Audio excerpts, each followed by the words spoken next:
This is Gitanjali. Welcome to my small terrace garden. Today I am going to talk about a beautiful house plant, that is jade plant. Like many of us, I first thought this plant is the jade plant. Later I came to know that this is not the jade plant, this is the elephant bush, and the real jade plant is this one, the Crassula ovata. Now let's know how to take care of this plant and grow efficiently. These plants needs direct sunlight 6 hours or more, unlike other succulents. But avoid the intense heat of direct sunlight during midday that leads to the sunburn. But jade plant can very much tolerate the direct sunlight in the afternoon also. But never place your young one or the new plants which you have bought from the nursery very recently under the direct sunlight from the day one. You have to get them used to or acclimatize the direct sunlight gradually. But to get very healthy plant and to have the full vigor, then you have to grow them outdoors, not as a indoor house plant. Extreme heat and extreme cold may kill your jade plant. Use succulent potting soil for your jade plant. You can add more sand to improve the drainage. Jade plant grows very slowly, so start pruning when your plant is more than 1 year old.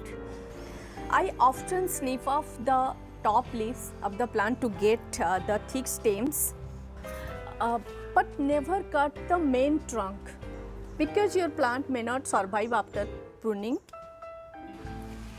Always cut the drooping branches if you want to give a bonsai look, or else leave the plants to grow as its own way. In both ways, your plants looks very elegant.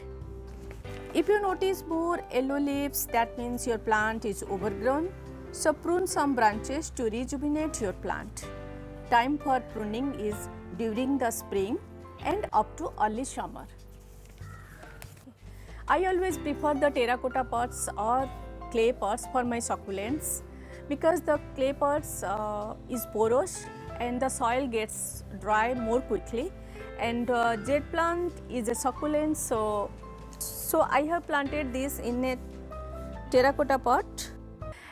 It seems so funny because I have tied my plant with a rope and this stick.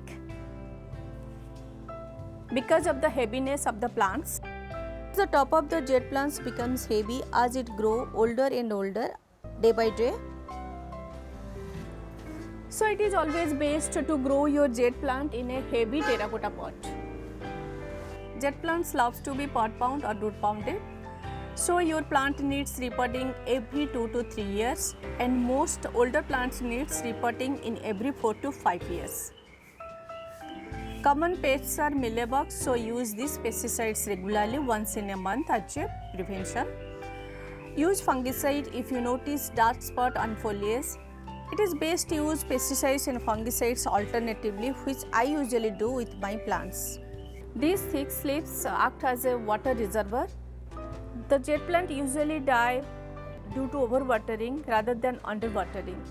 In both cases, you find the leaves are dropping around the plant, so you take the precautionary measure immediately, whether you have to water them or you have to stop watering for a while. So in summer, water them moderately, is almost every day, and reduce the frequency of watering in other seasons. I mean the rainy seasons and the winter season. But never water them from the top of the plants. There is a highly risk of root rot and fungal infection. Jade plants are light feeder, but a regular feeder means apply a balanced liquid fertilizer to its half strength every 1 or 2 months during the growing period. Growing period is spring, and semi-dormant period of this jade plant is winter and rainy season. This is only one jade plant that beautifies my little terrace garden. And you see there are so many branches coming out from the main trunk, and I will propagate them in a growing medium. Yes, you can propagate them through leaves, but it is very time consuming. In fact, for me this one plant is more than enough to enhance the beauty of any spot in my garden. Thank you so much for watching this till the end.